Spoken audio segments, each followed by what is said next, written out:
नमस्कार, मी विशाखा मनीष गोतारने आपल्या सर्वांसमोर माझा एक छोटासा अनुभव सांगण्यासाठी आलेले आहे। डॉक्टर गीता म्हणजे म्हणायला काही हरकत नाही, फॅमिलीच्या बद्दल सांगायला इथे आलेली आहे।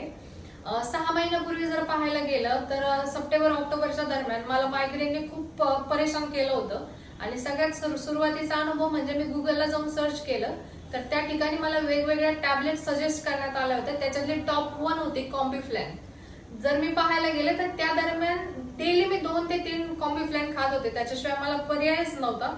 पण जेव्हा 40-50 टॅबलेट खाल्ल्या आणि लक्षात आलं माझ्या आजूबाजूच्या लोकांना की ही टॅबलेट खूप खात आहे, तर मला भयंकर प्रमाणामध्ये चिडायला लागले सगळे की तू का करतेयस, लिव्हर वगैरे खराब होईल। त्याच्यानंतर मग मी ॲलोपॅथी क्लिनिक कडे गेले होते, तर तिथे मला स्ट्रीप भेटली, ती जी जिभेवरती ठेवल्यानंतर विरघळते, परंतु ती स्ट्रीप घेतल्यानंतर मला बॉडी पूर्णपणे झिरो होऊन जात होती, कोणत्याही प्रकारची इम्युनिटी किंवा शक्ती राहत नव्हती। तेव्हा खूप प्रमाणामध्ये झोप यायची। त्याच्यानंतर मग मी ॲलोपॅथी सोडलं आणि होमिओपॅथीकडे थोडीशी जंप घेतली।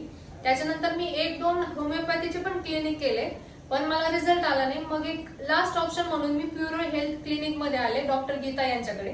त्यांच्याकडे आल्यानंतर मला त्यांनी भयंकर प्रश्न विचारले, ज्याच्यामध्ये फॅमिलियर असतील, इमोशनल असतील, ऊन वारा सगळं काही, थंडी, कोणत्या तू टॅबलेट्स घेतलेल्या आहे, तुझा पास्ट कसा आहे, तुला काही आजार आहे का, असे भयंकर प्रश्न विचारल्यानंतर त्यांनी माझा एक ट्रस्ट मिळवला की हा मी तुझं करू शकते, फक्त तुला माझ्यावर विश्वास ठेवावा लागेल। मग आमची जर्नी जानेवारी पासून स्टार्ट झाली। मग दर महिन्याला माझी मॅडमकडे एक व्हिजिट व्हायची। मॅडम मला आठवणीने विचारायचे तू टॅबलेट घेतेस का चुकलीस। चुकायचं नसतं, पेशंटनी डॉक्टरचं ऐकायचं असतं। अशा पद्धतीने मॅडमने सुरुवात केली। कधी कधी 1 महिन्याच्या ऐवजी मी 40 दिवस सुद्धा लावत होते। तेव्हा पण मॅडम मला म्हणायचे की तुला माझ्यावर ट्रस्ट ठेवायचा आहे आणि सिन्सिअरली तुला हे फॉलो करायचंय।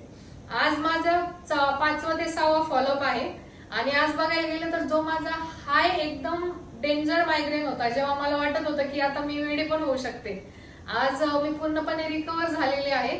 म्हणायला काही हरकत नाही की 99% माझा मायग्रेन बरा झालेला आहे आणि तो कदाचित डॉक्टरने माझ्यावरती दाखवलेला विश्वास आणि माझा त्यांच्यावरती विश्वास ह्याच्यामुळे सक्सेस झालेले। मी तुम्हा सगळ्यांना सजेस्ट करू शकते की मायग्रेनसाठी तुम्ही Puro health clinic doctor Geeta यांच्याशी 100% कॉन्टॅक्ट करा आणि काहीही वाटलं तर बिनधास्तपणे तुम्ही डॉक्टरांशी येऊन सांगू शकता। धन्यवाद।